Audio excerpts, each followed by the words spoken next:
Olá, pessoal, boa noite.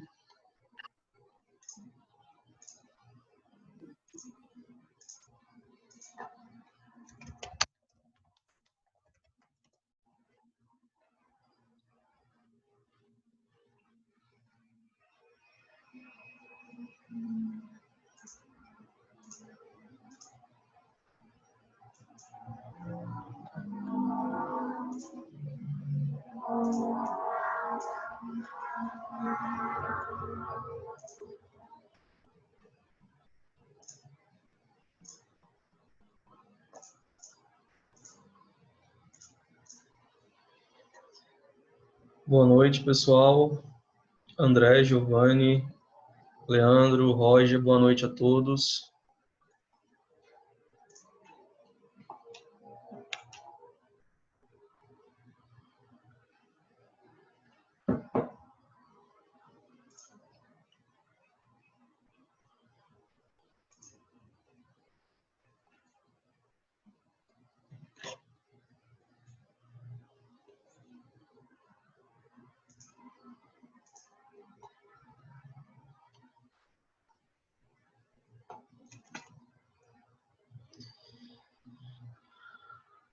Ok. Pessoal, vamos aguardar mais um minutinho, certo? E aí a gente começa com o nosso assunto da aula de hoje, beleza? Roger, não teve exercício da última aula. Pois é, Roger. Eu estava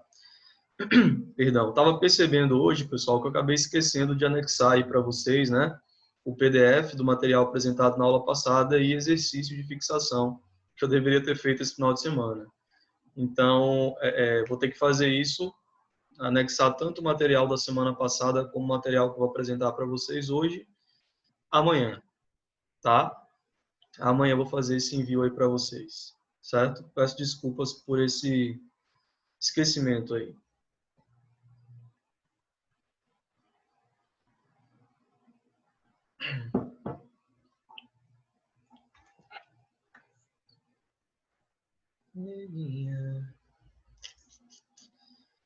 Pois é, pessoal. Aula de número 6 já não.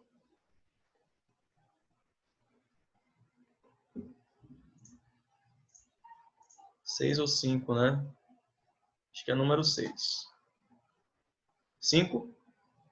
Beleza. Estamos caminhando bem, então. Deixa eu começar aqui o compartilhamento de tela com vocês.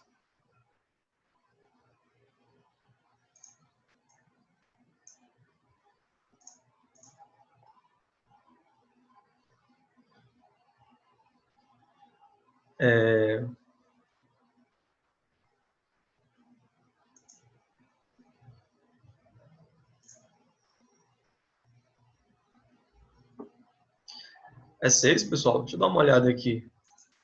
Fiquei curioso agora para saber. Hoje é a sexta aula, é isso mesmo. Aula de número 6. Corretamente.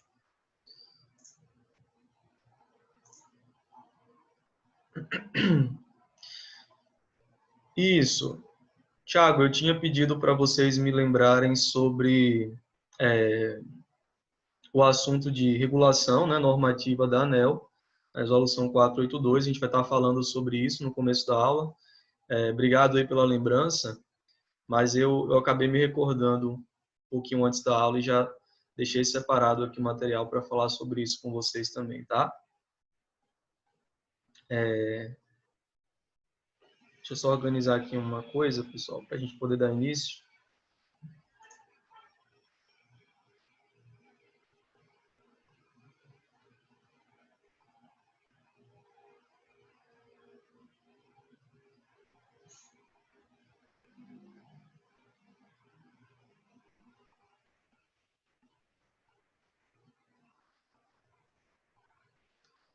Bom, vamos lá, né? Turma, seguinte, aula passada nós começamos a falar sobre as questões normativas, né, voltadas aí para a segurança, né, do instalador fotovoltaico. Nós falamos sobre equipamentos de proteção individual, coletiva, né? Falamos aí sobre NR10, NR35. E para fechar, pessoal, essa parte aí de normas, né, que envolvem os sistemas fotovoltaicos, eu vou falar rapidamente com vocês, né, aqui no início da aula de hoje, sobre as normas técnicas que são aplicáveis a esses sistemas, né, e voltadas para a parte de dimensionamento, de projeto e mesmo da própria instalação, né, dos sistemas fotovoltaicos, tá? E aí a gente começa falando sobre as normas da Associação Brasileira de Normas Técnicas, que também é conhecida como ABNT, né? E aí eu trouxe para vocês digamos que duas principais normas e uma norma de suporte para casos especiais, certo? Eu costumo dizer para as minhas turmas, né, que a norma NBR 16690, que foi atualizada em 2019, temos uma versão aí recente dessa norma, ela trata de instalações elétricas dos arranjos fotovoltaicos, apesar, né, de ter no seu título a especificação de requisitos de projeto, vocês vão encontrar muita coisa lá na norma, na 16690, que vai ajudar vocês na parte de instalação dos sistemas fotovoltaicos também, né? E aí eu costumo falar que é a base, principalmente para quem está começando, né? As dúvidas, pessoal, com relação à parte técnica, por mais que a gente esteja batendo nessa tecla aqui nas aulas, discutindo aqui, né, eu com vocês, elas eventualmente surgirão, né, daqui para frente, de acordo com as necessidades, né, de instalação de cada sistema que vocês irão assumir, né? Então, para consultar, e aí eu acho válido, né, que vocês consultem as normas, porque profissional que se baseia na norma, ele está tranquilo, né? Ele não vai sofrer nenhum tipo de prejuízo em termos de fiscalização e auditoria dos órgãos competentes. Então, sugiro sim, né, que vocês levem em consideração a consulta dessas normas, principalmente, repito, no momento inicial de carreira de vocês, para que vocês estejam, né, alinhados com aquilo que a norma ela pede, né?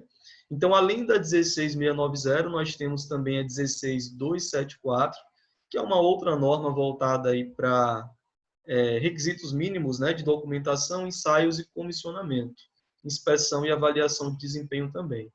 Essa norma 16274, ela vai estar muito presente aí na nossa última aula, na nossa aula de número 12, onde nós vamos falar sobre procedimentos de teste e comissionamento dos sistemas fotovoltaicos. Então, tudo que eu vou apresentar e trazer aqui para vocês sobre essa parte vai ser pautado, né, na norma 16274. A outra norma, 5419, seria aquela norma que eu falei para vocês que vai servir de apoio, né, às instalações, porém em casos específicos, tá?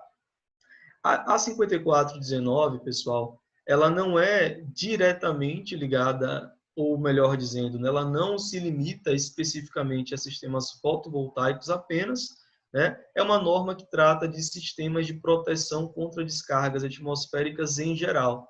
São aqueles sistemas de aterramento mais robustos, né, que envolvem aí captores, malha de aterramento, anel de aterramento, diferentes tipos de eletrodos, né? E tudo isso aí que envolve, né, os sistemas SPDA pode, tá, em algumas situações, ser útil para instalações fotovoltaicas também, né? Mas aí nós estaríamos falando de usinas, né, fazendas solares, sistemas maiores e que, a depender da sua localização, se for numa área onde exista, né, um alto índice de descargas atmosféricas ou não, você pode ter também ou não a necessidade de um sistema SPDA. Então, de toda e qualquer forma, coloquei aí para vocês na lista também, porque é válido que vocês saibam, né, onde consultar caso em algum momento vocês se deparem com essa necessidade, né? E aqui uma outra tabelinha só para fazer um segundo resumo, são normas também importantes e também aplicáveis, né, aos sistemas fotovoltaicos, tanto nacionais como internacionais. E aí, eu acho válido também que vocês tenham essa pequena lista, resumo, digamos assim, para servir de referência, certo, pessoal? Coloquei, inclusive, aqui algumas normas da ANEEL, né, Agência Nacional de Energia Elétrica, que seria o PRODIST, módulo 3, acesso ao sistema de distribuição, e a resolução 482, que é justamente a resolução que nós vamos falar sobre nesse momento. Pessoal, me deem só um minutinho para eu responder uma mensagem aqui, que é de trabalho também. Desculpa, tá? Pela interrupção. Só um minutinho.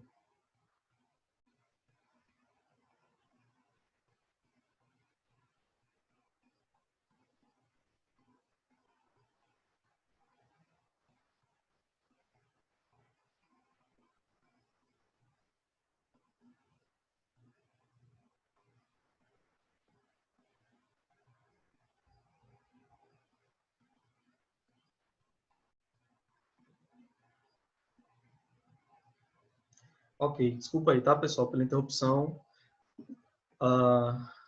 Alguma dúvida aí sobre essa primeira apresentação inicial que eu passei para vocês? Estou vendo alguns comentários chegando aqui. Manda esses slides para nós. Vou mandar sim, podem ter certeza disso. Como vou saber se a área tem muita incidência de raios? Essa informação sobre o índice de descargas atmosféricas da região, vocês conseguem obter através aí, pessoal, da consulta em sites climatológicos, né?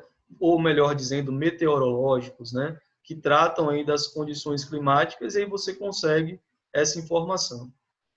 Sem contar que a própria experiência do habitante daquele local, ela pode também dar um embasamento para isso, né? Eu, por exemplo, posso dizer tranquilamente para vocês, antes de consultar qualquer tipo de base meteorológica, que aqui, para mim, na cidade de Aracaju, nós não temos um índice de descargas atmosféricas alto. Muito pelo contrário, é um índice muito baixo. Já em São Paulo, pessoal, essa situação é totalmente diferente, né? A gente sabe que é muito comum a ocorrer as tempestades, né? Enfim, não só no período de inverno, mas em outras estações do ano. E quando essas tempestades acontecem, aí os raios acabam sendo praticamente que inevitáveis, né? O que faz com que o índice de descargas atmosféricas nesses locais seja muito alto, tá? E aí a necessidade do sistema SPDA pode ser um pouco mais latente do que aqui no Nordeste, por exemplo. Gui, brigadão pela lembrança. Vou falar com vocês aí sobre a 482 agora, tá? Obrigado aí por me lembrar. Vamos falar sobre aterramento também, certo? Um pouco mais à frente, mas vamos falar. Pessoal, resolução 482. Essa daí é uma resolução normativa da Agência Nacional de Energia Elétrica, a própria ANEEL elaborou esse documento, né, para trazer para nós aí algumas diretrizes, obviamente, né, que são diretrizes normativas relacionadas aos sistemas conectados à rede da concessionária, rede de distribuição de energia, né? A 687, na verdade, é a resolução 482, só que trazendo aí em si algumas atualizações, né? Então, eu vou até disponibilizar para vocês esse documento da resolução normativa 687, né, que seria a 482 atualizada, junto com os materiais extras do curso, porque pode ser interessante aí para quem quiser dar uma lida. Não é um documento muito extenso, né? Tem algumas poucas páginas, né? E vocês conseguem fazer essa leitura muito rapidamente. E é importante que vocês conheçam, tá, pessoal? Coloquei aqui para vocês os principais pontos dessa resolução normativa, tá? Obviamente não teria como eu trazer todas as informações, né, do texto dessa norma, porque passaríamos uma aula inteira falando somente sobre isso, mas os pontos principais eu fiz questão de trazer para apresentar para vocês, certo? Bom, primeira coisa, essa resolução, né, a 482, ela regulamenta a microgeração como sendo todos os sistemas que compreendem aí até 75 kW de potência instalada. Ah, professor, como é que a gente vai saber quanto que é a potência instalada do sistema? Basta, pessoal, multiplicar a quantidade de módulos pela potência individual de cada um desses módulos, né? Se eu tenho 10 módulos de 360 watts cada um, a potência instalada do meu sistema é 3,6 quilowatts, tá? E aí você estende essa mesma análise para qualquer sistema. Se essa potência instalada ela ultrapassa, né, os 75 quilowatts e vai até 5 megawatts, como está especificado aí, né, na resolução, nós vamos ter os sistemas de mini geração, tá? Essa diferenciação da micro e da mini geração, ela faz com que alguns pontos da norma, né, sejam específicos tanto para sistemas enquadrados na micro e outros pontos específicos para os sistemas enquadrados na mini geração, tá? Quando vocês pegarem a norma para dar uma lida, vocês vão ver algumas especificidades aí. Bom, pontos importantes aí. A medição, a gente já sabe, né, que é realizada por um medidor bidirecional de energia, que vai ser instalado pela própria concessionária. E esse medidor vai substituir, pensando aí, né, no caso da microgeração, vai substituir os medidores comuns, né, das edificações. A concessionária, ela é responsável por adquirir e instalar o medidor sem custo para o consumidor. Alguém já tinha me perguntado aí sobre isso, né? Professor, a gente tem que pagar pelo medidor? E aí eu respondi para vocês, né? Diretamente não, né? Possa ser que esse custo seja repassado, como certamente ele vai ser, né? E é repassado, né? Indiretamente, diluído aí nas tarifas de energia, mas diretamente, né? Você não vai pagar uma taxa pela aquisição do medidor bidirecional. Isenção de impostos, né? PIS e COFINS, em relação à energia que está sendo injetada na rede, né, da concessionária, e o ICMS também, em alguns estados, ele já vem sendo, já vem acontecendo o processo de isenção desse imposto também. Bandeira tarifária, pessoal, se é a bandeira verde, amarela, vermelha, ela vai incidir somente sobre o consumo líquido, né? No caso aí de você precisar pagar, né, pela energia que está consumindo da concessionária, certo? Validade dos créditos de energia também é algo imposto pela resolução normativa. Os créditos de energia que são gerados pelo excedente, que é gerado pelo sistema fotovoltaico, injetado na rede, né?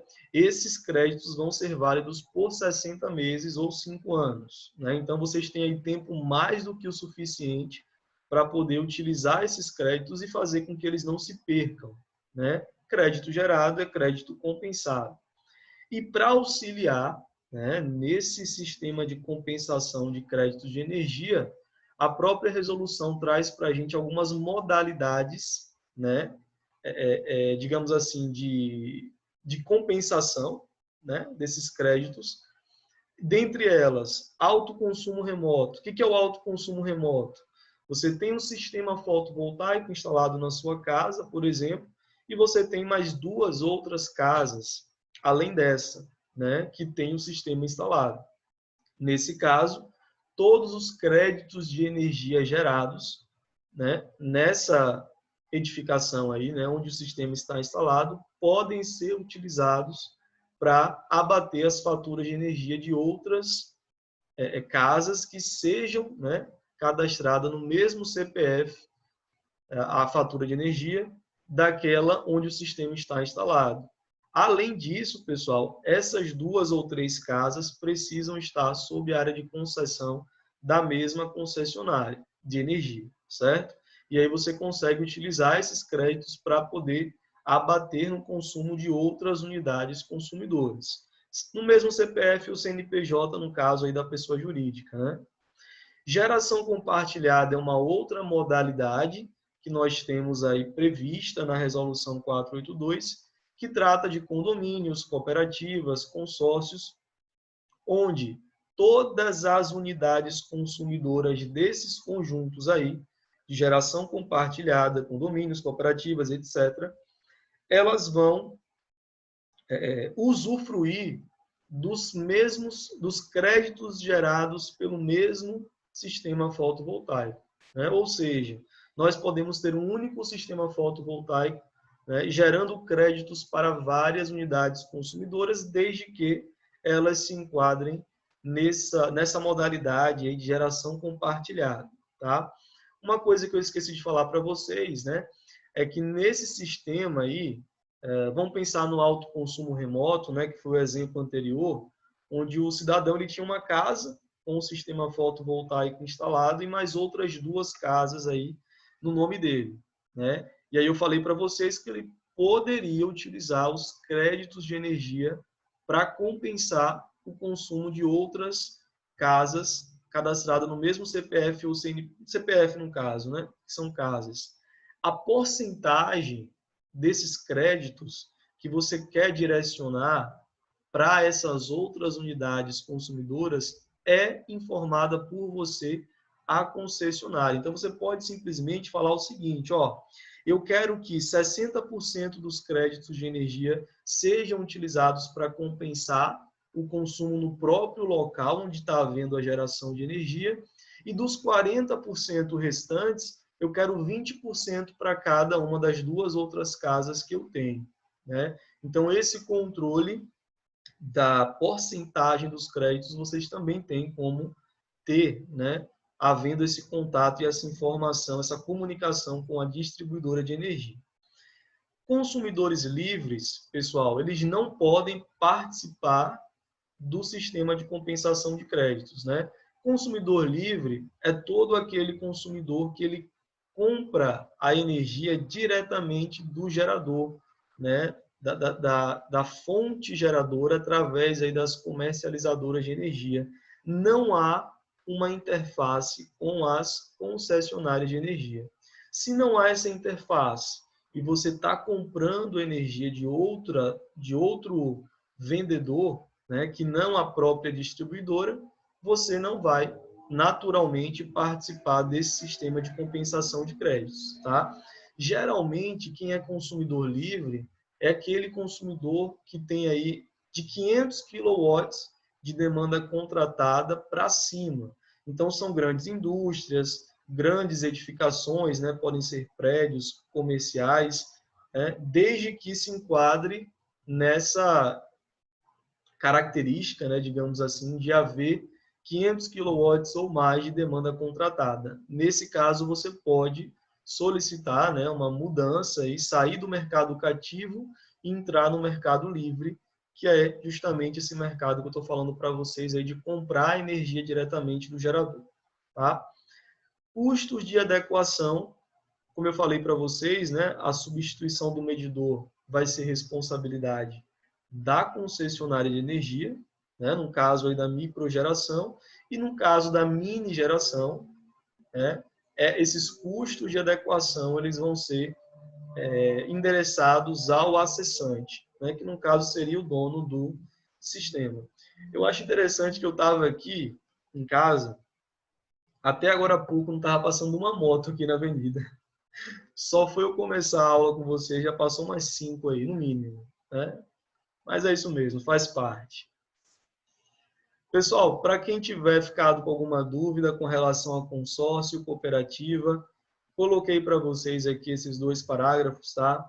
Exemplificando e explicando o que é cada uma dessas 2 modalidades. Não vou falar em detalhes sobre essas 2, mas vai estar no material aí. Qualquer dúvida, vocês consultem aí essas informações aí divulgadas para vocês, tá? Bom, deixa eu dar uma olhada aqui nos comentários de vocês antes da gente continuar. Essa verificação de áreas com maior incidência de raios encarece o projeto? Tiago, não encarece, tá? Não seria algo que vocês acrescentariam ao projeto como um custo adicional.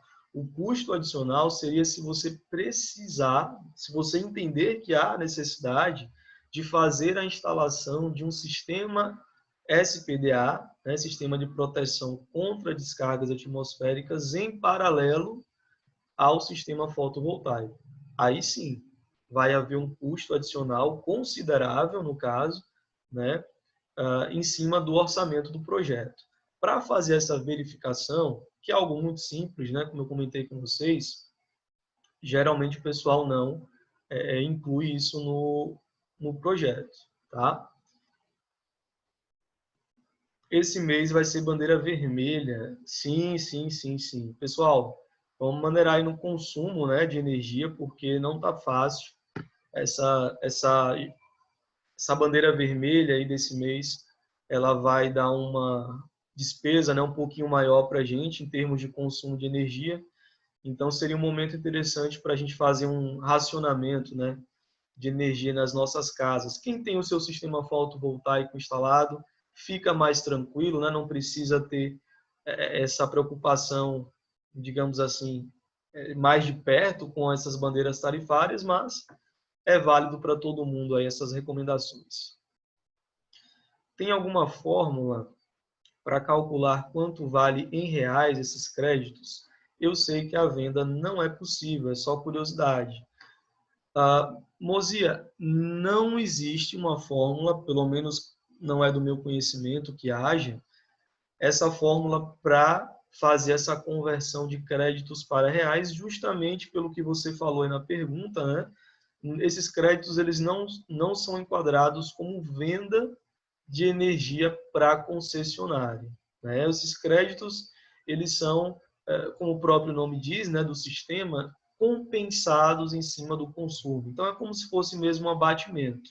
No final das contas, isso se reverte em economia financeira, né, economia monetária, para o cliente, né, que tem o sistema fotovoltaico instalado, mas não é feita essa análise de conversão, né, dos créditos em reais, não, certo? Excedente de energia pode ser jogado de um CNPJ para um CPF? Eu vou falar pela concessionária que eu conheço. Sim, mas vou falar com cuidado, porque eu não sei se as outras concessionárias aí do país elas têm alguma restrição quanto a isso, certo? É importante pesquisar essa informação junto às concessionárias locais, certo? Não estamos ouvindo as motos, graças a Deus. Graças a Deus, então, que não está chegando aí esse ruído para vocês. Se eu tenho um sistema fotovoltaico em casa e resolvo emprestar um pouco para um vizinho, estarei cometendo algum crime? Simplesmente você não vai conseguir fazê-lo, né? A não ser que você tenha, né, o cadastro aí da unidade consumidora a qual o seu vizinho mora no mesmo CPF que o seu, mas fora isso você não conseguiria, justamente por essa diferença de dados cadastrais aí, né? Uma diferença burocrática. Não seria crime porque você não conseguiria mesmo fazer. Então acho que não seria nem possível, tá? Estão falando que vai ter racionamento de energia, vai faltar energia para o Brasil. Será? Espero que não. Você tem energia solar não, professor? Uma boa pergunta. Pessoal, não tenho aqui na minha casa, né? Mas por que eu não tenho? Porque eu simplesmente não... Primeiro, né? Não é minha casa, é alugada. E depois porque eu não tenho uma residência fixa, né? Eventualmente eu estou me mudando aí sempre, ou de cidade, ou simplesmente de casa mesmo, de acordo aí com as necessidades de trabalho. Então, por conta disso, eu não tenho. Mas, lá na casa dos meus pais, nós estamos com esse planejamento para fazer a instalação do sistema ainda esse ano, certo? Posso pagar a iluminação pública com meus créditos? Não. A iluminação pública se enquadra naquela taxa que você continua tendo que pagar à concessionária mesmo que você tenha o sistema fotovoltaico instalado, né? Foi aquela coisinha que a gente comentou lá no início do curso, certo? Pessoal, eu volto já aí com os comentários, tá bom? Voltando aqui um pouquinho para a nossa apresentação, vamos agora sair um pouco desse universo, né, de normas técnicas, normas regulamentadoras, e voltar para a parte de segurança, para a gente fechar. Só que nesse caso, eu não vou falar novamente com vocês sobre as NRs, tampouco sobre APIs e APCs, que foi o que nós comentamos na última aula, tá? O que eu quero trazer para vocês agora são alguns cuidados no manuseio das instalações fotovoltaicas. Mais um tópico que eu trago aqui para vocês, que tem muito de experiência, de vivência de campo, né? Para que vocês se atentem e se alertem para não cometerem alguns dos erros mais comuns, né? E alguns deles até grosseiros mesmo, no momento da instalação. Então, não portar adornos durante, né? Nem antes nem durante a realização da instalação. Adornos são todos os acessórios, brinco, piercing, colar, relógio, anel, tudo isso que pode representar um perigo para você em termos de acidentes de origem elétrica, tá? Essas partes metálicas no seu corpo vão tornar você um potencial condutor de eletricidade, né? Aumentando aí as chances de acidente. Então, primeiro cuidado, retirar todos esses acessórios antes de realizar a instalação. Letra B, vestir roupas e usar equipamentos de proteção adequados. Já falamos sobre isso na última aula, não preciso detalhar muito mais do que já foi dito, certo? Item C, sempre usar ferramentas adequadas. Pessoal, foi o que eu falei para vocês na aula de apresentação inicial. O instalador fotovoltaico, ele vai ter, dentre as suas atribuições, desde a parte simplesmente e puramente mecânica, né, de instalação ali da estrutura de suporte e fixação dos módulos, que inclusive nós vamos falar sobre ela nas próximas aulas, até a parte de conexões elétricas, tá? Se envolve eletricidade, a gente já sabe, é importantíssimo que nós utilizemos ferramentas adequadas para isso. Ferramentas secas, tá? Que não estejam úmidas ou molhadas e com os seus cabos aí com certo grau de isolação. Geralmente aí para microgeração, o pessoal costuma utilizar ferramentas com isolação de 1 kV, né? Porque vão trabalhar nessa ordem de tensão, né, de 1 kV para baixo, certo? Item D, utilizar equipamentos de teste e medição de grandezas elétricas para conferência da montagem. Eu não me lembro se foi aqui com vocês, eu acho que foi, não tenho certeza realmente, mas eu já comentei sobre o multímetro. Pessoal, foi com vocês ou foi com outra turma que eu falei? Sobre o multímetro, detector de tensão, né? O Guilherme aí sinalizou muito bem, é um outro instrumento necessário. Foi com vocês, pessoal? Eu cheguei até a mostrar, ou foi o Gui mesmo que mostrou? Foi, né? Pronto. Quem não conhece ainda um instrumento, não sabe como utilizar, vale a pena vocês darem uma pesquisada. No YouTube tem vários vídeos, não é difícil, tá, pessoal? Manusear um multímetro, mas para quem nunca mexeu, né, com esse instrumento, não sabe do que se trata, precisa, né, pesquisar e estudar um pouco sobre a utilização dele. E vai ser, né, um aliado importantíssimo aí para vocês no processo de instalação e comissionamento, tá? Então, o multímetro basicamente serve para fazer teste e medições das grandezas elétricas do sistema, tensão, corrente, né? Principalmente tensão e corrente, além dos testes de continuidade que vão ser bem importantes aí para vocês também, tá? Não trabalhar sozinho, eu acho que eu cheguei a comentar com vocês também. Sistemas menores, geralmente aí sistemas residenciais, né, que são os menores tipos, né, de sistemas instalados que nós temos, eles conseguem ser montados até com 2 pessoas, no mínimo, tá? no mínimo 2 pessoas. Quanto maior for o sistema, ou quanto maior for a velocidade de instalação desejada, né, por vocês, maior vai ser a equipe que vai participar da montagem e instalação. Mas vamos colocar só para vocês terem uma noção, tá? Média, sistema de até 3 kW de potência instalada, são poucas placas aí. Com 2 pessoas participando da instalação, podem ser instalados em até 2 dias, no máximo, né?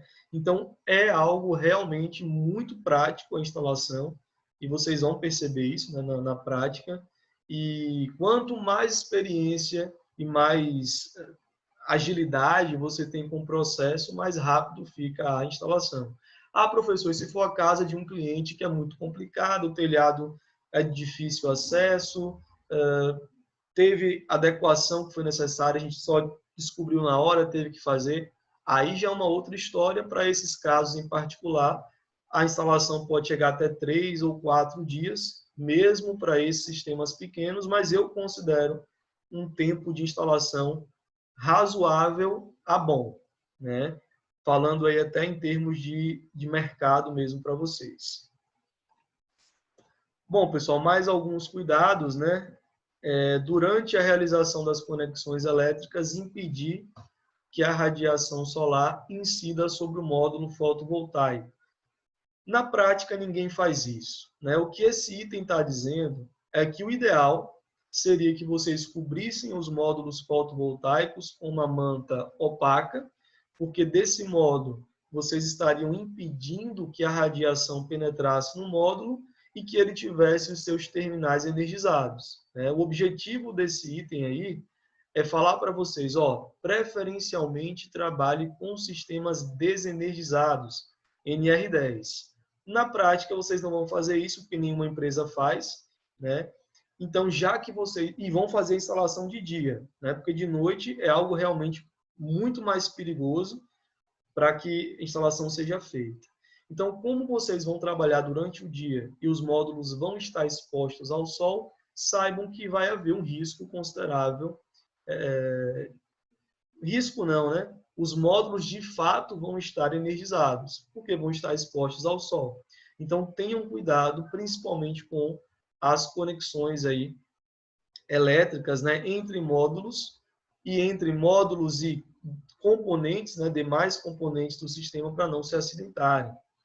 Descarregar a eletricidade estática do corpo, né, isso aí é importante, principalmente para aquelas cidades de clima seco, onde a gente fica com o corpo da gente, né, eletrizado, devido aí ao atrito do ar com a nossa pele.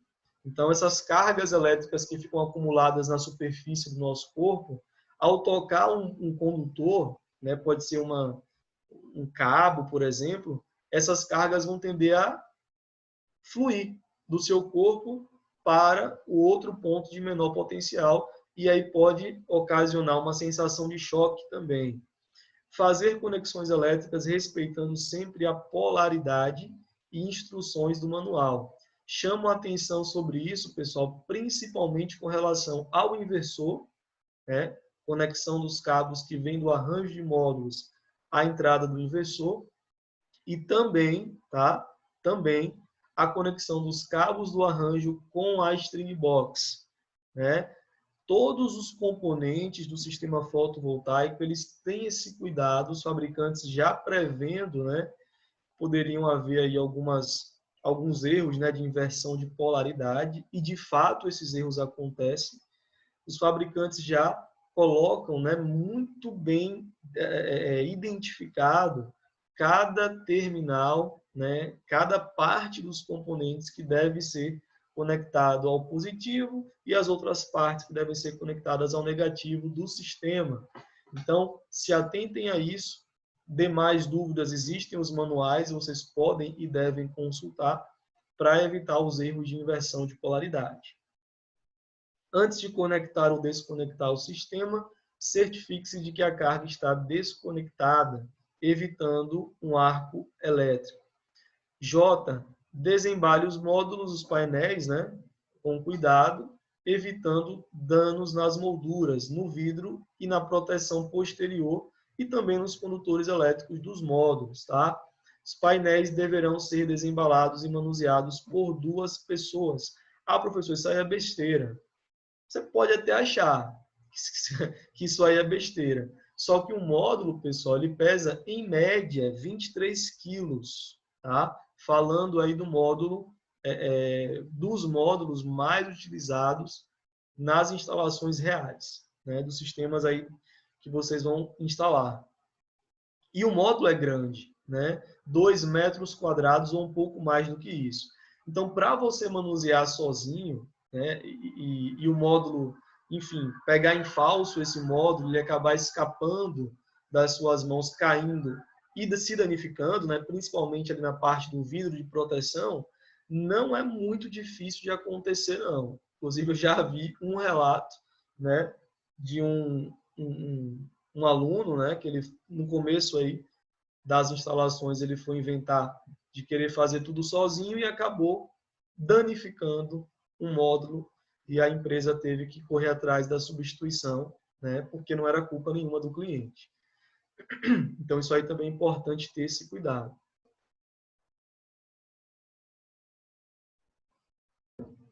Não manusear ou levantar os módulos pelos cabos ou caixa de junção. Eu acho que isso aí é óbvio, né, para a gente. Não girar os módulos pelas molduras em contato com o solo. Vocês podem, dessa forma, estar danificando, né, as molduras metálicas dos módulos também. Não transportar os painéis sobre a sua cabeça, porque a pressão, né, em relação aí, vamos pensar na área do módulo, com a pressão toda em um ponto concentrado da sua cabeça, pode também gerar danos aí, né? Ou ao vidro de proteção ou microfissuras nas células fotovoltaicas. Inclusive, para transportar módulos fotovoltaicos, vocês deverão ter muito cuidado. Isso, pessoal, essa parte de transporte é algo que tem sido, como é que eu posso dizer, visto, né, com muito cuidado pelas empresas. Só para vocês terem uma noção, as empresas preferem, hoje em dia, solicitar que a transportadora entregue os módulos e deixe-os diretamente na casa dos clientes, justamente para que a empresa não tenha essa responsabilidade, né, de transportar os módulos de um ponto focal da empresa para os clientes. Porque esse transporte, né, se for feito de forma inadequada, de maneira inadequada, ele vai eventualmente gerar danos aos módulos. E aí quem é que vai ter que pagar por isso? A própria empresa que vai realizar a instalação. Então, deixando os módulos já na casa do cliente, esse perigo, né, de danos no transporte, ele é eliminado da conta, né? Então, em termos práticos, isso é muito importante aí para vocês. Não colocar instrumentos ou objetos pontiagudos sobre os painéis.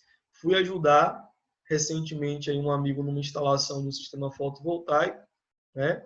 E aí ele foi passar as ferramentas para mim jogando por cima dos módulos, né? Tipo, eu estava de um lado do módulo, ele estava do outro, e foi a maneira mais fácil que ele encontrou, né? E aí aquela dor no coração, aquela pontada que dá, né? Quando a gente vê uma coisa como essa, porque essas ferramentas, pessoal, alicate, as chave Allen, todas as ferramentas que vocês vão utilizar são potencialmente perigosas, né? Para gerar danos na superfície dos módulos. Superfície de módulo não foi feita para comportar ferramentas, não foi feita para vocês andarem por cima, não foi feita para ter absolutamente nada ali em cima delas, tá? Então, o cuidado vale, né? O cuidado se estende também a essas ferramentas. Se tratando do setor de baterias, caso do sistema off-grid, tenham cuidado sempre de acondicionar essas baterias em um local bem ventilado e protegido das intempéries climáticas. Geralmente, uma construçãozinha de alvenaria é o mais adequado para proteger e acondicionar essas baterias aí. Com uma ventilação adequada, tá, pessoal? Pode ser uma ventilação forçada, pode ser uma ventilação natural, ou simplesmente uma ventilação artificial, né? Contanto que você tenha ali a circulação do ar, né? E a refrigeração do banco de baterias. Verificar todas as conexões entre os elementos antes que a conexão final do banco de baterias ao controlador de carga seja efetuada, ou no caso do sistema off-grid, antes de você de fato conectar a saída do inversor à rede. Esse item Q, aí que eu acabei de ler para vocês, ele consta numa lista de passo a passo, né, de etapas que eu montei para vocês desde o começo, né, o primeiro movimento que vocês deverão esboçar para instalar o sistema fotovoltaico, até o último movimento que seria a conexão com a rede, pensando aí no caso dos sistemas on-grid. Esse passo a passo, essa sequência de etapas, eu só vou mostrar para vocês um pouco mais para o finalzinho do nosso curso, quando nós finalizarmos de ver, né, de estudar todas as etapas da montagem e da instalação dos sistemas fotovoltaicos, né? Serve, pessoal, basicamente para consolidar tudo o que nós estamos vendo ao longo das aulas, né? Se vocês perceberem, a gente fala dos sistemas fotovoltaicos de forma modulada, né? Eu trago alguns equipamentos, né, individualmente para falar sobre eles com vocês. A gente fala sobre as conexões, só que de forma modulada mesmo, né, de forma separada, em algumas partes do sistema, e no final, né, do curso, a ideia é que a gente apresente para vocês um resumo geral, né, de como conectar todos esses módulos, né, os blocos, e formar o sistema como um todo, e que vocês consigam visualizar isso na cabeça de vocês também. Com a prática, isso fica mais claro, mas ainda aqui, nas nossas aulas teóricas, eu vou esperar pelo menos, né? É o meu desejo, que no final do curso das aulas teóricas vocês consigam ter essa visão sistemática, né? Essa visão sistêmica, na verdade, tá? Para finalizar essa parte aí de cuidados, né, com o manuseio das instalações fotovoltaicas, já falei sobre o banco de baterias corretamente acondicionado, posicionar as baterias o mais próximo possível do gerador fotovoltaico, né? Então, isso aí a gente prezar pela utilização de cabos mais curtos, e é importante que quem não é da área de elétrica, eu vou passar uma dica para vocês, tentem, pessoal, sempre que possível, nas instalações aí que vocês forem trabalhar, instalar cabos o mais curto possível, o mais curtos possível. Quanto mais longo, quanto mais comprido for o cabo, maiores vão ser as perdas elétricas nele. E a gente não quer, de forma alguma, acumular perdas no nosso sistema. O que a gente quer é aumentar sempre a eficiência, tá? Instalar equipamentos inversores em local seco, ventilado e sombreado. Então, basicamente, os mesmos cuidados que valem para as baterias, valem também para o inversor fotovoltaico, seja ele off ou on-grid, tá? Instalar no local ventilado, seco e de preferência sombreado, da mesma forma aí que as baterias, o mais próximo possível dos módulos também. Por razões de segurança, o acesso ao local de instalação dos componentes deve ser controlado, e vocês, enquanto empresa instaladora dos sistemas fotovoltaicos, deverão, pessoal, também se atentar para a instalação de placas de sinalização. Essas placas de sinalização, elas visam informar o perigo, né, o risco de choque elétrico daquele ponto da instalação e, de certa forma, controlar o acesso das pessoas a esses locais, né, onde o risco ele é iminente. E aí eu acho bacana, né, quando eu pego o projeto de alguns amigos que trabalham na área, eles já colocam no projeto a identificação da placa, né, a informação que vai estar contida na placa, as dimensões, é algo que vocês podem incluir também, né, na documentação de projeto. E é algo que as concessionárias, né, elas vão exigir de vocês. Isso aí, essa parte de sinalização, inclusive, é um critério normativo, certo? Bom, aqui algumas imagens que eu coloquei para vocês, só para a gente ilustrar os 3 tipos de ventilação, né, com relação aos bancos de baterias. Aqui nós temos a ventilação artificial, né, do local, né, onde estão sendo guardadas as baterias. Essa ventilação artificial ela pode ser feita através de um ventilador mesmo, normal. Temos uma ventilação natural, que seria o caso dessa segunda imagem aqui, ela circulando simplesmente pela passagem pelas aletas, né, de circulação. E a ventilação artificial ela é produzida pela instalação de um aparelho de ar-condicionado, certo? Os 3 casos são válidos, né? Desde que você tenha essa preocupação com a circulação de ar e a proteção do banco de baterias contra as intempéries climáticas, você vai estar tranquilo aí quanto a isso. Bom, e agora a gente começa a falar sobre motivos de falhas nos sistemas fotovoltaicos. Veja,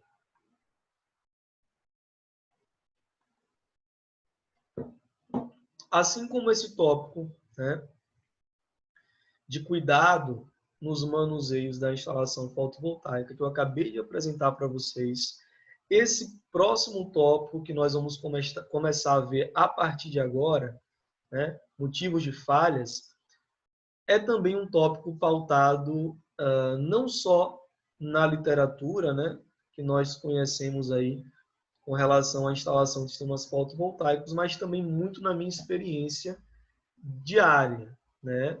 E aí, pessoal, é aquela história, de que forma eu posso contribuir, né, para que vocês não cometam erros, pelo menos não os erros mais perigosos, né, mais grosseiros, digamos assim, ou se forem cometer, né, se for inevitável que vocês cometam, que seja pelo menos a menor quantidade de erros possível, né, digamos assim. Quem está começando a fazer qualquer coisa, né, a trabalhar com qualquer coisa, não tem muito como se safar desses erros, né, que não todo mundo comete, né, eu, vocês, qualquer pessoa que está começando a trabalhar com alguma atividade que é novidade para aquela pessoa. Só que aí, pessoal, como a gente vai estar trabalhando aí com sistemas energizados, né? A gente vai estar trabalhando também com a parte elétrica, conhecer as principais falhas e as maneiras de driblar essas falhas é também uma questão de segurança pessoal, né? Não só segurança técnica, em termos aí de danos aos equipamentos, mas também segurança pessoal do próprio instalador, tá? Então vamos começar a falar sobre esses motivos de falhas aí a partir de agora, mas antes disso, vou dar uma olhada aqui nos comentários de vocês, certo?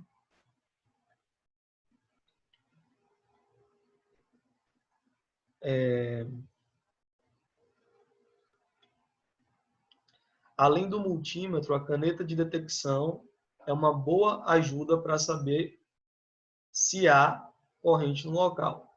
Essa caneta de detecção, que o Thiago falou aí, ela é também conhecida como caneta de teste ou simplesmente detector de tensão para baixa tensão, certo, pessoal? Se quiserem anotar, vale a pena também, porque pode ser um instrumento que vai auxiliar vocês aí trabalharem com sistemas energizados, né? Caneta de teste ou detector de tensão para baixa tensão.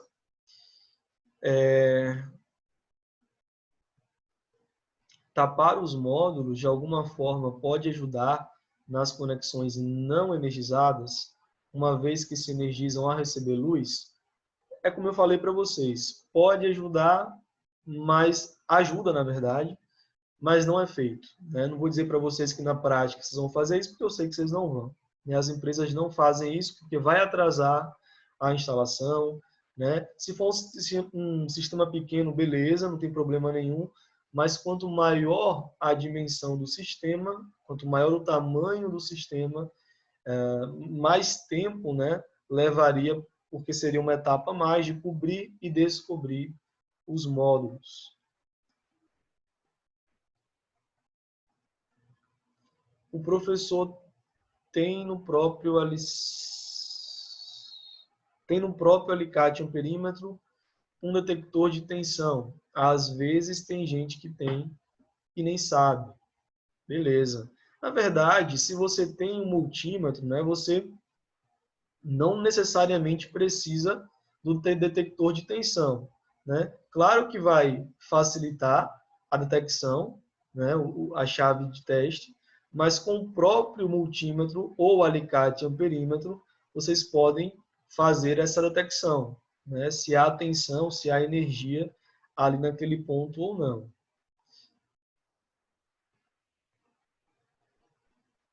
O que mais? O legal é no momento que estiver fazendo a instalação, importante usar uma pulseira antistática, né, professor? Afrânio, eu conheço pouco, né, sobre essa pulseira, nunca utilizei, pelo menos, mas se for algo que vá reduzir a eletricidade estática do seu corpo, com certeza é válido, né? Aqui para mim também, na cidade onde eu moro, na região aqui das redondezas, nós temos um clima relativamente úmido, né? Então, como ele é pouco seco, essa questão da eletricidade estática não é tão presente aqui para a gente. Mas quem mora no sul, Porto Alegre, né, Santa Catarina, essas cidades mais aí ao sul do Brasil, que tem um clima naturalmente um pouco mais seco, esse problema é um pouco mais latente aí para essas localidades.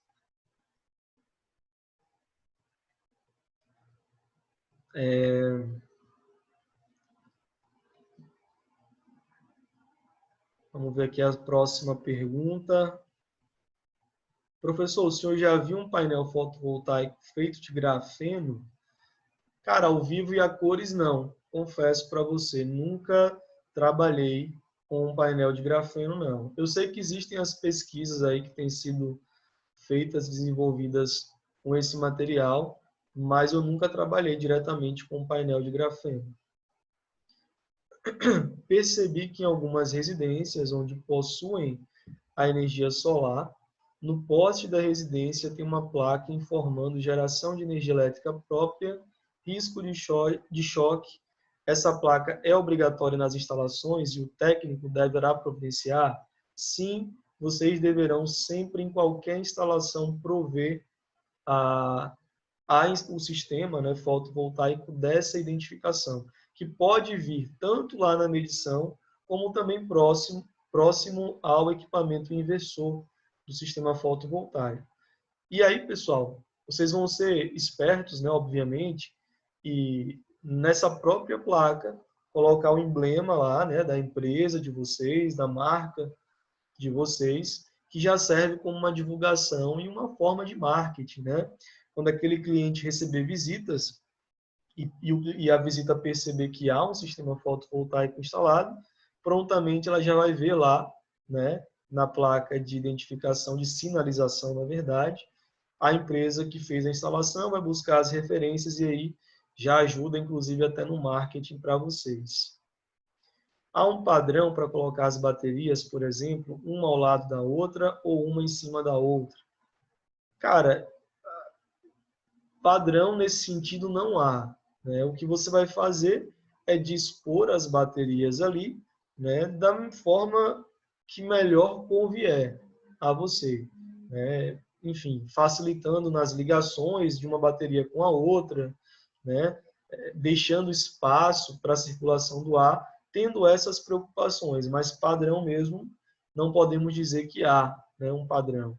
Da mesma forma que não há um padrão para a instalação dos módulos nos telhados. A gente pode ter os mais diversos tipos de configurações, desde que você respeite aí todos os critérios técnicos de segurança, não há também um padrão específico para a instalação dos módulos.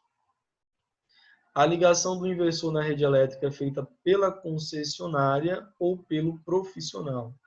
Em geral, vocês, né, vão deixar o sistema já preparado para fazer essa conexão com a rede da concessionária. Professor, Como assim preparado? Vocês podem, pessoal, simplesmente conectar a saída do inversor ao disjuntor, né, do quadro de proteção CA, só que você vai deixar esse disjuntor, que na saída dele já vai estar conectado com a rede da concessionária, mas esse disjuntor ele vai estar aberto, né? Ele não vai estar fechado, pelo menos até que a concessionária faça a vistoria, aprove a conexão e faça a substituição com o medidor bidirecional, certo? Então, você pode deixar o sistema mais ou menos já pronto aí para ser feita essa conexão.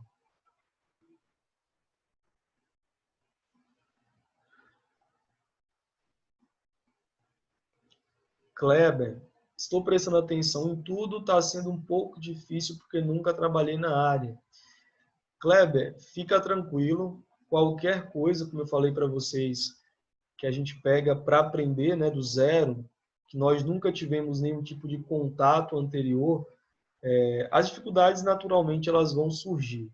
Mas eu garanto para você que se você ficar disciplinado em estudar o conteúdo direitinho, tirar as dúvidas, reassistir as aulas gravadas, né, caso você julgue necessário, e na prática, no momento que você estiver trabalhando, ter a humildade de perguntar, né, a humildade de saber pedir ajuda, principalmente nessa fase inicial, garanto que você vai chegar num estado de mais conforto e mais tranquilidade trabalhando com esses sistemas, né? Mas é claro que no começo sempre dá aquele medo, né? Aquele receio, que é natural, é comum, mas depois isso aí vai se diluindo e você vai perceber que as coisas vão ficando mais tranquilas para você, certo? No caso de emprestar energia elétrica para o vizinho, acho que ele quis dizer em fazer interligação da minha casa com a do vizinho, sem passar pelo medidor dele. Bom, se for esse o caso, não façam, tá? Isso aí não seria algo legal, não. Legal em termos legislativos mesmo, quero dizer, tá? Se foi essa situação que foi passada, não faça, certo? Não faça. Aqui em Goiânia tem empresas fazendo a instalação para o cliente, para ele começar a pagar R$ 169 a partir do terceiro mês. Será que compensa? Essa parcela, para mim, está bem razoável, né? De razoável a boa. Então, uma parcela bacana aí para o cliente pagar.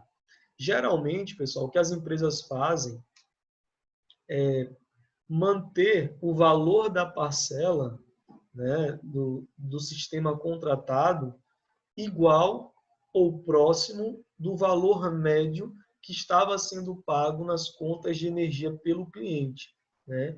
E é feito dessa forma para que o cliente não sinta, enquanto ele estiver pagando o sistema fotovoltaico, ele não sinta esse peso no bolso, né? Claro que, a depender do valor da parcela, o período de payback, né, o período de retorno vai ser maior ou menor.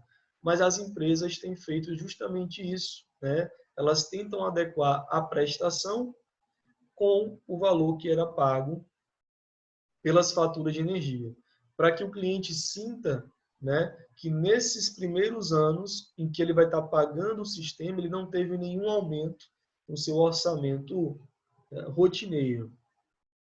Como saber a quantidade de bateria a ser usada? Isso aí envolve projeto, tá, pessoal? Cálculo do banco de baterias é um critério de projeto e dimensionamento. Ao montar um sistema off-grid, há sinais ou uma indicação de carga que há nas baterias. Quem vai fazer... Bom, vamos lá, né? Existem os controladores de carga, que eu já falei para vocês, que eles fazem esse gerenciamento da carga das baterias, visando aumentar, prolongar a vida útil das baterias. Ou seja, o controlador de carga ele vai estipular um mínimo valor de carga nas baterias para que ele desconecte as baterias da carga e elas não se descarreguem totalmente. E vai ter um outro dispositivo de reconexão. Quando que ele vai reconectar o banco de baterias com a carga? Assim que o banco de baterias atingir um valor limite de carga, e isso também está voltado para a questão da vida útil, né? Melhoramento da vida útil das baterias. O que acontece é que esses controladores de carga, né? Pelo menos muitos deles, já são, de certa forma, inteligentes ou um pouco mais robustos e trazem em si visores, né? Display, onde você consegue ter essa identificação, né? Que você me perguntou, da carga das baterias, que é uma informação realmente muito simples, né? E pode ser disponibilizada aí através de qualquer displayzinho simples mesmo, instalado no próprio controlador, tá? Se não for dessa forma, se o modelo de controlador que você estiver utilizando não te der essa indicação, você pode fazer a medição dos bancos de baterias também utilizando o multímetro, por exemplo, né? E dessa forma verificar a carga, né? A tensão dessas baterias, né? A tensão elétrica. Mais uma vez aí o multímetro fazendo parte das atividades do instalador, certo? Quando tiver 12%, ele começa a usar a concessionária, pois se acabar a bateria, o tempo de vida mais rápido para morrer. Isso aí. O Gui, ele acabou traduzindo, né? Eu acabei de falar para vocês aí em palavras mais detalhadas. Guilherme, obrigado mais uma vez, viu, cara? Você sempre contribuindo aí com a nossa aula. Eu acho isso fantástico, né? Todo mundo sai ganhando com isso. Bom, pessoal, vamos falar então aí sobre os motivos das falhas, né? Finalmente, ou pelo menos começar a falar sobre eles. E na próxima semana a gente vai, obviamente, concluir essa parte de motivos de falhas, porque tem muita coisa dentro desse tópico para a gente poder conversar e construir aqui um conhecimento em conjunto, certo? Só vou pedir para vocês 1 minuto, que é o tempo que eu vou pegar um pouco d'água, que acabou aqui, né? O professor tem que hidratar a garganta, né, pessoal? Que a voz já começou a falhar. Então, me deem só 1 minuto para pegar um pouco d'água e eu volto já, tá? É jogo rápido mesmo.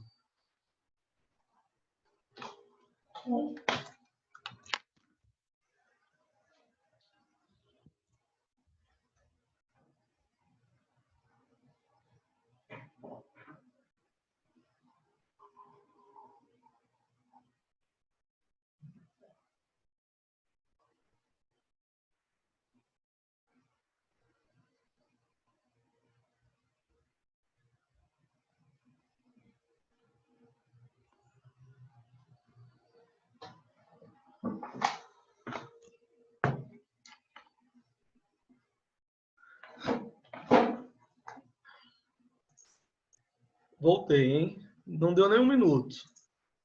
Rápido demais. Seguinte, ó.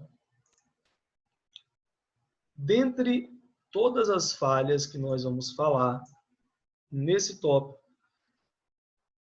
estão envolvidos fatores humanos essencialmente, né?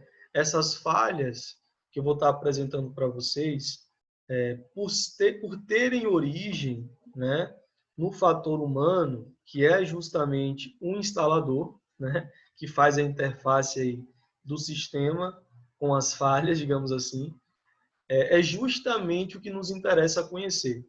Porque se essa falha tem origem em mim, eu posso me policiar, né, tendo conhecimento dessas falhas e das formas de resolvê-las para não cometê-las mais, né? Então, tem as falhas que envolvem a etapa de pré-projeto, né? E dentro dessa etapa de pré-projeto, nós podemos aí entender a venda do sistema, dimensionamento do sistema, né? E o posicionamento da empresa frente ao cliente. Coloquei para vocês aí irresponsabilidade, desonestidade ou falta de preparo, né? Que infelizmente existe no mercado por parte de algumas empresas que trabalham com esse segmento, né? Irresponsabilidade e desonestidade, pessoal, aliás, a falta de preparo também, elas geram prejuízos não só de ordem material, né, para o cliente, mas também podem gerar prejuízos humanos, né, causando acidentes, que podem ser acidentes desde os mais leves até os mais graves, que são os casos fatais, como nós vamos ver aqui nessa sessão. Tá? Projeto. Na etapa de projeto, a falta ou a ausência total de conhecimentos técnicos também pode causar, né, essas falhas que nós vamos ver. Na etapa de execução, má qualidade da mão de obra e ausência de gestão e fiscalização. Geralmente, toda equipe, né, de instalador fotovoltaico, ela vai ter um líder, né, como se fosse uma pessoa responsável por toda a equipe, né, que vai estar respondendo diretamente ao superior imediato. Esse líder, ele é, em geral, aquela pessoa que tem um tempo maior de vivência, né, de experiência na área, que conhece por mais tempo a instalação desses sistemas, ou uma pessoa que tem uma graduação, né, um curso técnico, uma certificação a mais do que os outros membros da equipe, mas geralmente vai ter esse cabeça da equipe que não pode, de forma alguma, ser uma má mão de obra, ou uma mão de obra com má qualidade, né? Justamente porque ele vai encabeçar todo o restante da equipe. Então, tem que ser uma pessoa com o máximo de preparação técnica possível. Comissionamento, vamos falar sobre essa etapa, né, na nossa última aula. E manutenção periódica, pessoal, através de falha de monitoramento e falha de inspeção periódica, também pode gerar algumas falhas. Vamos falar então sobre cada um desses setores, né? Com relação à fase de pré-projeto, a única coisa que eu quero chamar a atenção para vocês é que essa questão da desonestidade, irresponsabilidade ou falta de preparo vai gerar uma tensão se surgir por conta disso, alguma falha no sistema, algum problema não previsto, isso vai gerar uma tensão entre vocês, que são a empresa, e o cliente de vocês. Essa tensão, pessoal, essa insatisfação do cliente é absolutamente negativo para a imagem da empresa. Da mesma forma que o marketing boca a boca, ele pode e vai impulsionar vocês profissionalmente e a empresa de vocês, ele pode também puxar para baixo, né? Manchar a imagem da empresa se vocês deixarem margem para isso, né? Se vocês trabalharem com essa desonestidade ou essa irresponsabilidade que nós estamos falando, né?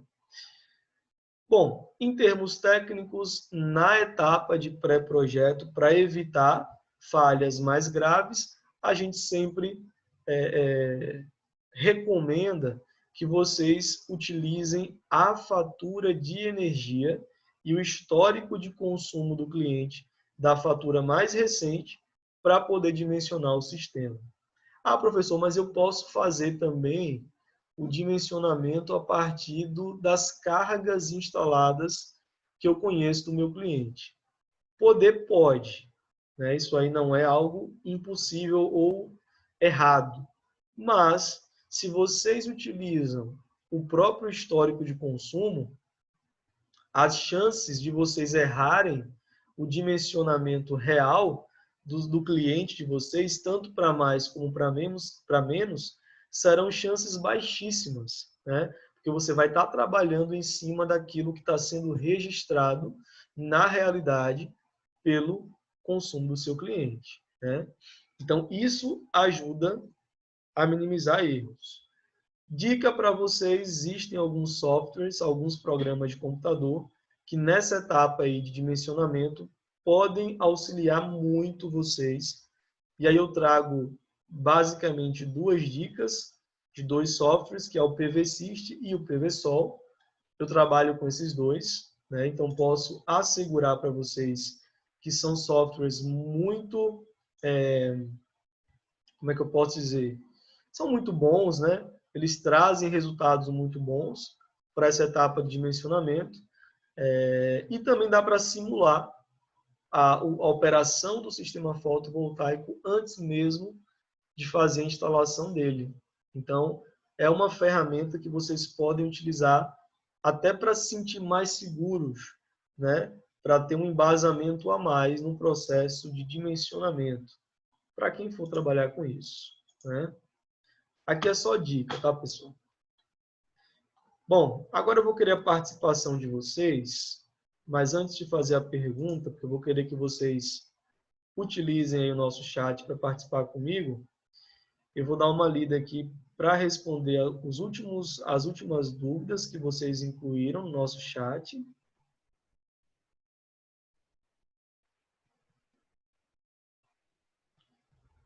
Já vi que o Gui está falando do Sul, né? Pelo sotaque. Tem que saber o nome, vale a pena encarregado e também empresa ter ferramental, certo? Que mais?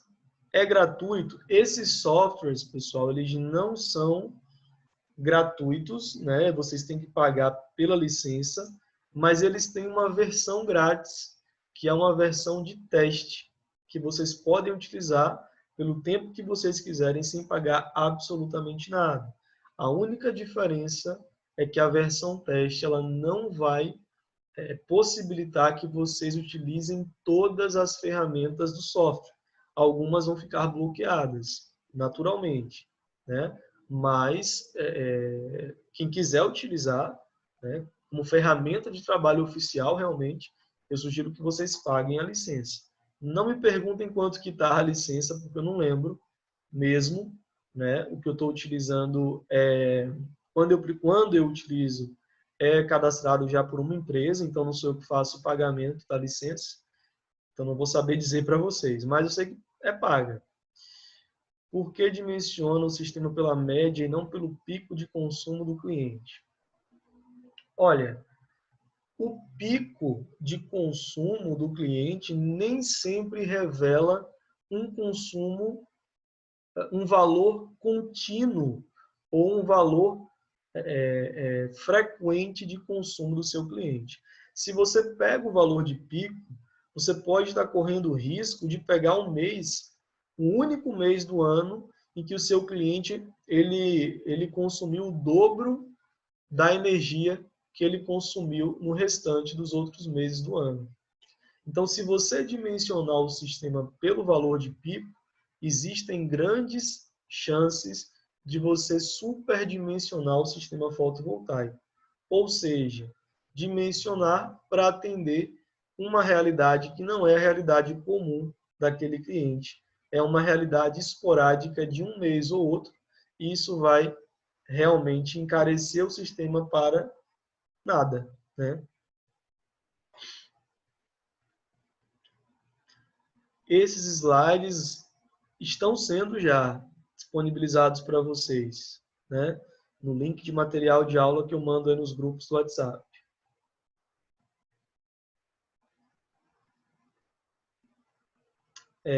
Que mais?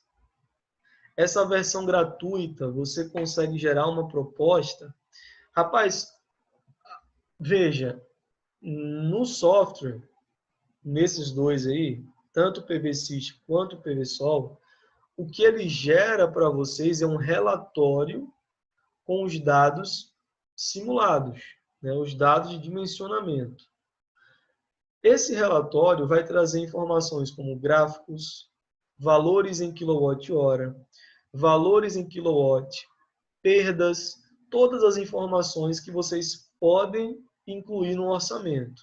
Ele não já vai dar para você diretamente um orçamento elaborado do sistema, mas ele vai apresentar informações, né, que vocês podem retirar do relatório e incluir no orçamento de vocês, né, de forma personalizada. Média mensal para um arranjo ideal para o inverno, que a irradiância menor, um arranjo certo. Gui, se eu entendi essa pergunta que você fez, se refere às variações sazonais, né? Verão, inverno, outono, primavera, ao longo do ano. Quando você pega a média, basicamente você consegue equilibrar a geração do seu sistema para atender mesmo os períodos de menor incidência de radiação. Seria no caso do inverno, né? Que é geralmente onde nós encontramos aí o menor índice médio mensal de radiação nos sistemas. Então, mesmo utilizando o valor médio, você acaba cobrindo essa questão aí. Pessoal, pergunta. Deixa eu aproximar um pouquinho aqui a imagem. Só um pouquinho, espera aí. O que vocês acham que aconteceu nesse caso aqui? O que essa imagem que eu estou projetando aí para vocês, ela está passando de informação para a gente? O que vocês acham que aconteceu aí nesse caso e por que aconteceu o que aconteceu? Né? Quero que vocês, por favor, participem, né, comigo agora. Coloquem os palpites de vocês aí, tá? Nos comentários, porque assim que vocês colocarem as ideias aí de vocês com relação aos problemas que aconteceram, eu faço as considerações.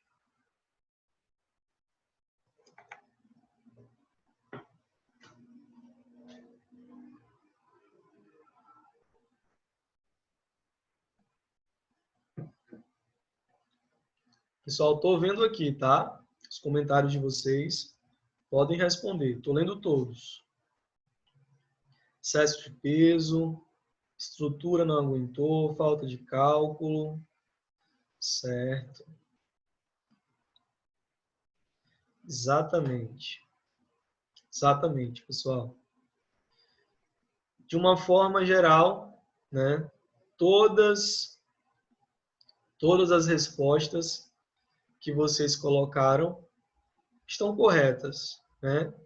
O que aconteceu no caso dessa imagem foi exatamente uma falta de análise estrutural do telhado para saber se o telhado dessa edificação, para saber se essa estrutura suportaria a carga adicional das placas, o peso dessas placas. Eu falei para vocês que uma placa, em média, ela vai pesar cerca de 22 a 23 quilos, 23 quilos e 600 gramas, por aí. Olha a quantidade de placas que nós temos instaladas só nesse telhado aí, né? Que a imagem já mostra para a gente que o telhado já cedeu, né? Ele já se encontra aí no momento em que ele não suportou o peso e cedeu. Pessoal, o que acontece? Em situações como essa, eu costumo dizer que existe uma combinação de dois erros aí. O primeiro deles é a falta de conhecimento técnico ou de mão de obra devidamente qualificada, e o outro erro também seria a desonestidade da empresa. Por que eu falo isso? Vamos imaginar que você se depare com uma situação de um cliente que tem, né, um telhado de dimensões consideráveis, um telhado muito grande, e aí o cliente fala para você que ele quer que você faça a instalação do sistema, né, de acordo com a demanda de 4 unidades consumidoras, por exemplo. Aquela a que o sistema vai ser instalado e outras 3 ou 4 unidades a mais para poder utilizar o sistema de compensação de créditos. Se eu tenho bastante espaço de telhado e eu tenho um aval, uma carta branca do meu cliente para poder investir, né, ou dimensionar o maior sistema possível, eu posso ficar tentado pelo dinheiro, né, pelo retorno que isso vai me dar, porque quanto maior o sistema, maior vai ser o meu ganho, e fazer uma instalação irresponsável como foi essa. sem uma análise da estrutura do telhado para saber se ela suportaria o peso adicional das placas, né? Em geral, pessoal, para sistemas grandes como esse, né, que envolve uma grande quantidade de placas, a gente precisa sim levar em consideração uma análise estrutural da estrutura do telhado, para saber se ele vai suportar a quantidade de módulos a ser instalado. Ah, professor, mas eu não sei fazer isso, né? Eu não conheço a parte estrutural civil. Nem é para vocês conhecerem, né? A gente não sabe tudo, pessoal, obviamente. Então, nesses casos, né, você deve sim ter uma noção para saber se o telhado precisa ou não, pelo menos, de uma avaliação. Se você identifica que as condições do telhado estão precárias e há a necessidade de avaliação, basta fazer uma terceirização, por exemplo, da mão de obra de um técnico de edificações, de um engenheiro civil, para fazer a avaliação estrutural e emitir o laudo estrutural, já com todas as adequações que, porventura, podem ser necessárias que sejam feitas antes da instalação do sistema, né? Tem várias imagens aí trazendo essas situações ou situações parecidas, e vocês vão ver que não é tão incomum a gente ter esse tipo de coisa acontecendo na prática, não, tá? E nessa outra imagem aqui, pessoal, a imagem da direita, o que é que vocês acham que aconteceu? O que está sendo mostrado aí nessa imagem?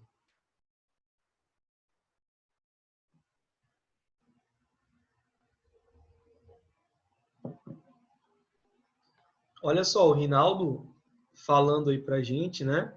Que lá na cidade dele, um supermercado teve que trocar o telhado para instalar as placas. E é o que eu estou falando mesmo, né, para vocês, em termos de adequação.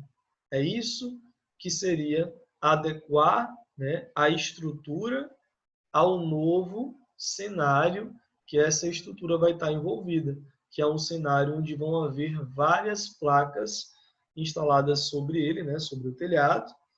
Então, existe um peso considerável a ser considerado também.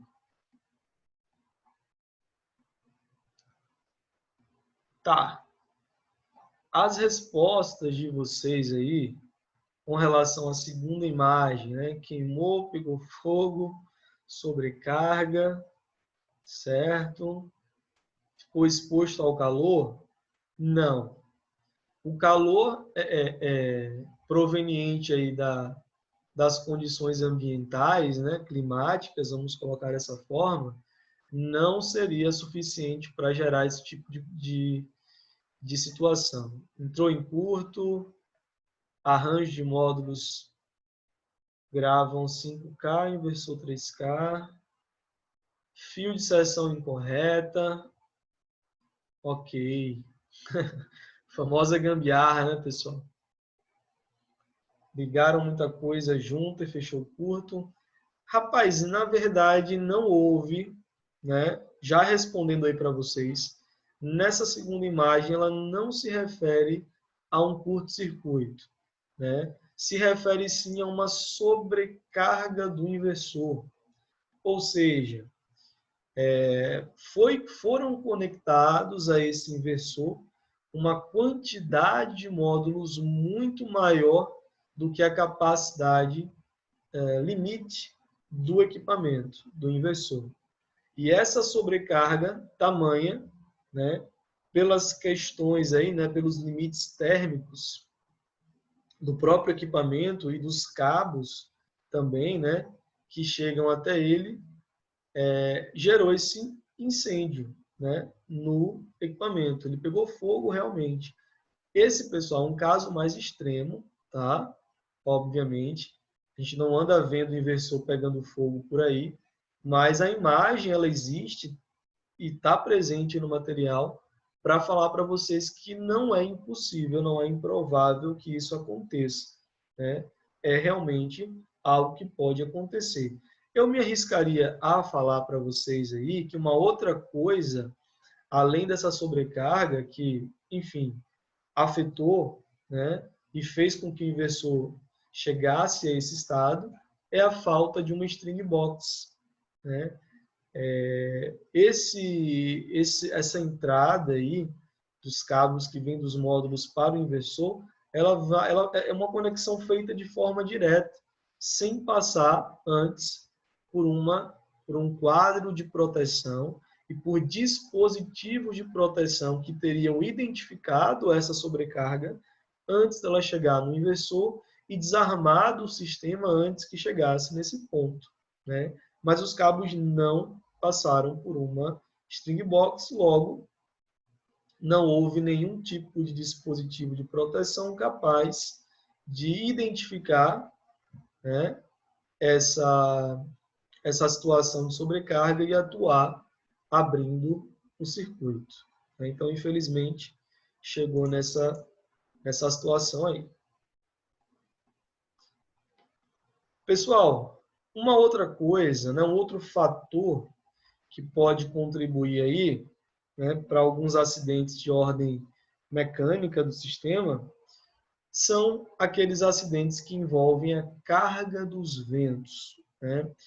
Os ventos, eles podem, a depender da sua velocidade, né, a depender do local, né, da região onde o sistema fotovoltaico vai estar instalado e a forma com que essa instalação vai ser feita, a carga dos ventos pode sim também ser um agravador, né, ou um causador mesmo de acidentes. Esse tipo de instalação que vocês estão vendo aí na foto, né, que são sistemas instalados sobre solo e com inclinação acentuada dos módulos, é um prato cheio para acidentes devido à carga dos ventos. Imaginem que o vento, na sua circulação aí no ambiente, ele vai exercer uma certa força aqui, ó, na parte posterior dos módulos, né? Isso aí tem a ver com a própria circulação de vento no local. Se essa velocidade dos ventos ela é considerável, é uma velocidade relativamente alta, o que nós vamos ter, pessoal, é que esse vento aí pela parte de trás dos módulos vão estar exercendo uma força que tende a arrancar os módulos da estrutura, né? Porque eles estão realmente numa posição de inclinação desfavorável a isso. Ah, professor, mas não tem como ter um acidente por conta dos ventos puramente. Será, pessoal, que não tem? E essa imagem aqui, ó. O que é que vocês me dizem dessa imagem? Isso aqui é uma usina fotovoltaica que foi instalada sob solo, né? Vocês estão vendo aí na imagem. Módulos inclinados e em determinado dia, né, a velocidade dos ventos foi tanta que acabou arrancando os módulos fotovoltaicos da estrutura de suporte e fixação, né? Então, percebam a gravidade, né, e o prejuízo com relação a esse tipo de situação, porque os módulos que foram arrancados e aqueles aí que acabaram se chocando, né, com esses módulos arrancados, eles vão estar prejudicando todo o sistema. A gente falou sobre isso. Módulos danificados geram menos, conectados em série com outros módulos saudáveis, sadios, vão prejudicar a geração, limitando essa geração, a geração do sistema. Então, tem que trocar todos os módulos que foram danificados devido a esse acidente. Na imagem da direita, nós vemos uma cobertura, né, de um pátio, de uma concessionária de veículos, e essa cobertura que também foi utilizada como base, né, para a instalação dos módulos e não foi feita uma avaliação estrutural inicialmente, ela não suportou o peso e cedeu em cima dos pobrezinhos aí dos carros, né, E aí o prejuízo foi dobrado, porque não só por parte do sistema fotovoltaico em si, mas também por conta dos veículos, né? Enfim. Outra imagem, cadê? Olha aqui, pessoal. Faltou engenharia ou foi culpa do vento? Né? Na verdade, aqui a gente tem uma combinação de duas coisas, né? Tanto a ação do vento, como a questão da ausência da análise estrutural, onde essa estrutura não suportou o peso dos módulos instalados e cedeu também. Né? Mais um exemplo do que nós acabamos de falar. Deixa eu limpar aqui a tela. Tá. Pessoal, incêndio nessas proporções e nessa caracterização que vocês estão vendo aí na imagem, não é tão comum de acontecer. Porém, também não é impossível. Vejam a foto que eu trago para vocês, que é uma foto real. Os incêndios, eles podem ser causados porque nós temos, na grande maioria dos sistemas, módulos fotovoltaicos, que são componentes energizados, instalados próximos a material combustível. Se nós olhamos para um telhado cerâmico, que é inclusive o caso aí da imagem, né, que eu trago para vocês, e eu tenho um sistema fotovoltaico instalado sobre esse telhado, eu tenho as duas coisas, ou melhor dizendo, as três coisas que eu preciso para pegar fogo na situação. Primeira delas, fonte de energia, módulos energizados, né? Qualquer faiscamento aí pode ser considerado uma fonte de energia. Segundo, oxigênio. O oxigênio é chamado de comburente. Qualquer tipo de reação química que gera calor, né? Exemplo, um incêndio, né? Precisa do oxigênio e do combustível, que no caso do telhado cerâmico pode ser entendido como as próprias madeiras do telhado. Então, se você tem comburente, que é o oxigênio, combustível e uma fonte de energia, que seria o próprio sistema fotovoltaico, essa combinação é perigosa e pode gerar, né, essas situações de incêndio. Como eu falei para vocês, é menos comum, realmente, mas não é algo improvável ou impossível de acontecer. Aqui coloquei para vocês algumas normas técnicas com relação à análise estrutural, né? Mas eu não vou, obviamente, falar em detalhes sobre elas, porque vocês não precisam conhecer essas normas estruturais de cabo a rabo. Né? Quem vai ter que conhecer isso é o profissional que vocês vão trabalhar com, né, para fazer a avaliação lá da estrutura do telhado. Mas coloquei ela aí no material para que vocês tenham essa fonte de consulta também. Situações comuns na análise estrutural aí, pessoal. Telhado e edificação foram construídos sem projeto ou o cliente não possui mais o projeto. Então, como é que você faz, né, essa avaliação? Segunda situação, a empresa instaladora não se preocupa em avaliar a estrutura antes da instalação. Nós vimos que essa falta de preocupação da empresa levou a essa situação aí, né? Então, assim, será que não vale a pena realmente essa análise estrutural? Terceiro ponto, o cliente não sabe que é um problema ou sabe, mas não quer pagar o preço do reforço estrutural, que pode acontecer também.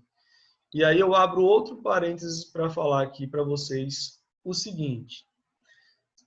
Falar baseado na minha experiência, se fosse eu, né, à frente de um processo de instalação de uma empresa, trabalhando com um cliente que não quer, que não aceita o aumento no orçamento do projeto para que seja feito uma análise estrutural. Se eu me deparo com um cliente desse tipo, eu vejo que o telhado precisa desse reforço, mas ele não quer pagar, o adicional por isso, eu prefiro me isentar do trabalho, para não correr o risco de um eventual acidente acontecer e a minha imagem profissional no ramo, ali na área de instalação, ficar prejudicada. Algumas pessoas vão pela onda do cliente, que está pagando, né, e acabam sofrendo as consequências depois. O caso pitoresco é aquele em que o cliente entende a necessidade do reforço, mas ele confia mais no serralheiro do que ou no pedreiro do que no profissional devidamente qualificado para avaliar a estrutura do telhado. Pessoal, os clientes vão querer baratear os serviços o máximo possível em qualquer situação. Acho que isso não é novidade para vocês. Então, é importante ter uma comunicação efetiva, né, uma boa relação com os clientes de vocês, porque caso contrário, né, vocês não vão conseguir convencê-los do que precisa ser feito, e se forem como eu, vão acabar perdendo o cliente, para não se prejudicar, né, frente ao mercado. Né?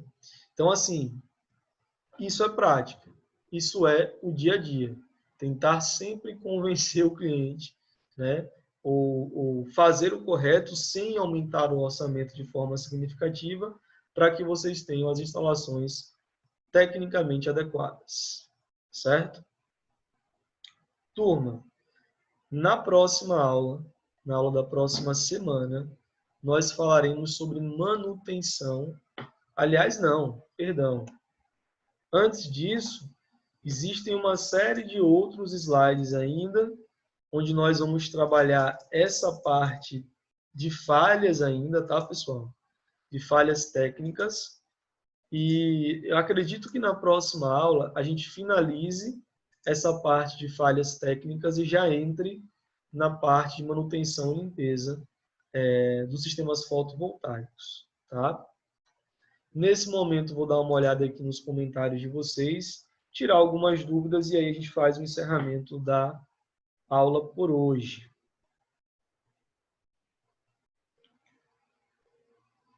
Deixa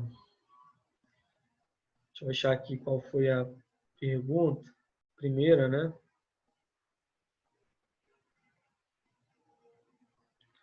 As placas podem substituir um telhado em cima de uma laje? Pode. Em cima de uma laje, entendi o que você quis dizer. Pode. Agora sim, pessoal. Nem sempre vocês vão conseguir, pelo tamanho, as dimensões da placa, adequar todas elas exatamente nas dimensões do seu telhado, né? Isso também é algo que precisa ser levado em consideração. Em termos práticos, sim, já existe a laje, né, para fazer a proteção, você quer simplesmente utilizar ela ali para cobrir toda ela com módulos fotovoltaicos, não vejo problema, mas levando as devidas considerações, né?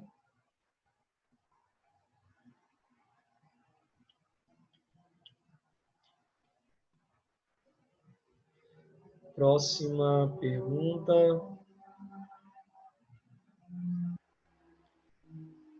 Tá, deixa eu ver se eu acho aqui qual foi a próxima pergunta. Aqui no Rio de Janeiro estão colocando muito telha de PVC. Será que não é indicado colocar nesse tipo de telhado? Telha de PVC. Eu não. Que telha é essa? Não sei se eu conheço essa telha não. Tem que dar uma olhada para saber qual é a telha e dar minha opinião sobre ela para vocês. Não faz para não sujar o nome da empresa corretamente. Pode fazer um contrato para o cliente se responsabilizar caso ele não aceite o reforço estrutural? Pode. Ainda assim eu faria? Não faria. Porque mesmo que você esteja coberto com o contrato, no final das contas, o que as pessoas vão fazer, né, a sociedade em geral, é associar o nome da sua empresa com a falha que aconteceu, né, o prejuízo, o dano, com ou sem contrato. Então, esse prejuízo ele é ainda maior. E na praia, professor, esses arranjos têm que ter manutenção mais frequente por causa da maresia?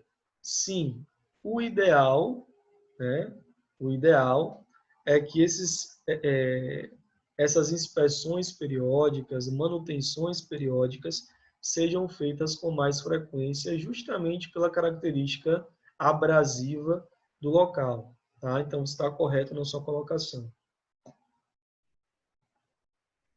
Vocês acham tranquilamente aí no Google o site desses softwares, tá? Só botar o nome deles, vocês encontram facilmente.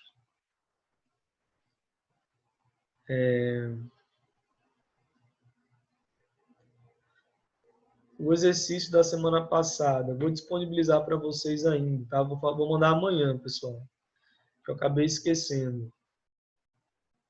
Placas mal conectadas podem conduzir eletricidade através das chuvas? Não, pode não.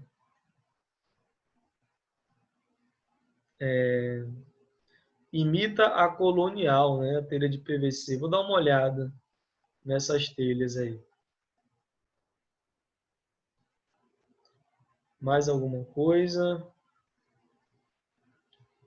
Bom, turma, o restante aqui dos comentários de vocês são conversas entre vocês mesmos, né? Vamos fazer o seguinte, pessoal.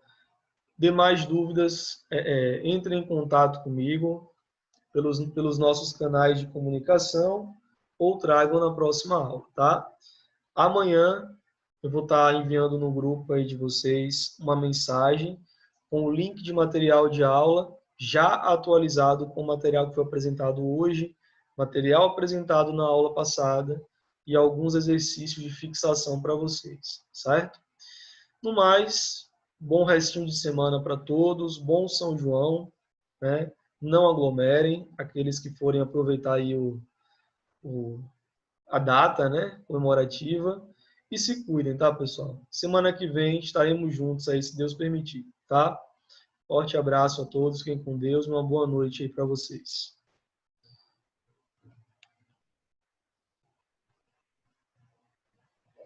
Valeu, pessoal.